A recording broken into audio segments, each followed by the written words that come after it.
So the latest DLC dropped last week, the Baldwin and Bullseye DLC. And yeah, I'll admit, the name does have a good ring to it. For $3.99 you're getting 2 new AI Lords and a new Sands of Time Skirmish Trail with 9 missions. And alongside that, a free update which brings a co-op Skirmish Trail, 3 new maps, and performance improvements and patches. On paper, it's great value, but here's the real question. Is Stronghold Crusader Definitive Edition actually getting better, or just bigger? Because this new Baldwin and Bullseye DLC adds content, but I'm not convinced it adds anything new. Let's get into it.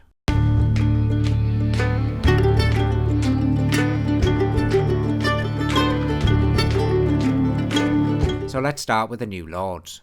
Bullseye is easily the better of the two in my opinion. Think the pig, but sharper. Heavy use of crossbows, maceman pressure, spike traps everywhere, and he actually has personality, which goes a long way. Quit your moaning, boys! We've got a job to do. He's the kind of AI that punishes you early and frustrates you later. If you don't secure high ground early on, those crossbows will absolutely shred you, and when you try and siege him, you're walking into a meat grinder of bolts and traps. He's not just a challenge, he's fun to fight. To be honest, I don't think I'm cut out for this command business. Now on the other hand, Baldwin. This for me is where things fall off a bit. He's supposed to be this disease-ridden mass lord, but instead of feeling intimidating or tragic, he just feels tired. His taunts are weak, forgettable, mostly complained about being ill or old, and even when he's about to lose, there's no bite in him. He barely sounds bothered. My body longs for rest. Defeat is no hardship. Compare that to classic lords like the Caliph or the Vat, characters with real presence, and Baldwin just doesn't land. When it comes to gameplay, his early night rush can catch you off guard, but after that he's pretty easy to take down. His defences are lacking and he relies heavily on slower armoured units, making him easy to outmaneuver. Once you stabilise, he's not much of a threat. He's not terrible, he's just forgettable, and that's worse. So overall, Bullseye is a strong addition. Baldwin feels like a missed opportunity. It's an odd combo, one is full of energy and the other completely lacks it. Now on to the new Sands of Time Trial of the Eagle. And to be fair, I've had a blast with it. The 9 missions are well put together and definitely challenging, especially early on. But there is one big issue. They all follow the exact same pattern. Survive the early game, stabilise your economy, build your army, then slowly roll over your enemies. And yeah, that's classic Crusader, but at this point, it's starting to feel a bit predictable. Oh shit, here we go again.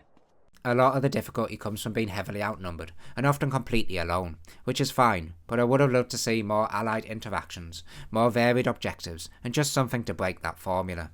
Because once you survive the opening phase and get your crossbows and longbows set up, you already know you've won. Now the free co-op trial is a really nice addition. Playing through Crusader with friends is always a good time, and this delivers on that. But again, it plays it very safe.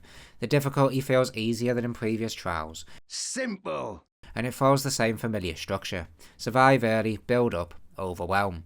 If you just want more Crusader with friends, great. But if you are hoping for something new and more challenging, this isn't it. We also get 3 new maps, 1 free build and 2 skirmish. And honestly, no complaints here. All 3 maps are a good size with plenty of build space and a large amount of resources.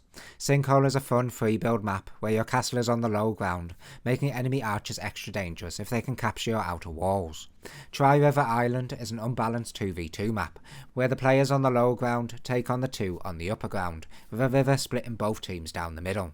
The Crocodile's Nest, as the name suggests, is a swamp and valley covered map infested with crocs and hyenas that have somehow learned to coexist. Well, Banzai, what have we got here? I don't know, Shenzi.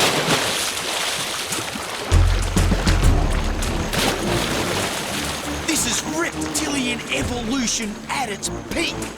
And to add to the carnage, one player has a mercenary post in the middle of the map, giving them a distinct advantage and making the map a fun 3v1 map, where one player uses the layout to their advantage. You can never go wrong with more maps, and these 3 are all welcome additions. But here's what I think. The problem for me isn't the amount of content in the game, which the DLC seems to focus on. It's the lack of evolution. Right now, Crusader Definitive Edition has so many trials. We've got 7 Sands of Time trials, the original Crusader, War Chest, Extreme, and 3 co-op trials. That's a huge amount of content. But strip it all back and it's all the same experience. Different maps, different difficulties, same formula. For me, this game doesn't need more content, it needs new ideas. Imagine King of the Hill modes, economic victories where players race to get certain resources or to obtain a set amount of gold, map objectives that force players from behind their walls, something, anything, to break the cycle. Because right now, you're not learning new strategies, you're just repeating old ones on new maps. So overall, this is a good DLC and free update. You're getting 2 new lords, 9 missions, 3 maps, co-op content, and 3 patches and fixes. For $3.99, that's absolutely worth it, if you want more Crusader. But if you're starting to feel that fatigue, that I've done this before feeling, this DLC won't change your mind. Let me know what you think in the comments. Do you agree with my take, or are you happy sticking with the classic Crusader formula? And if you enjoyed the video, don't forget to like and subscribe, it really helps the channel out. Also, check out the Discord in the description if you want to join a growing community of Stronghold fans, support the channel, stay updated on Stronghold news, and find people to play multiplayer with. Thanks for watching.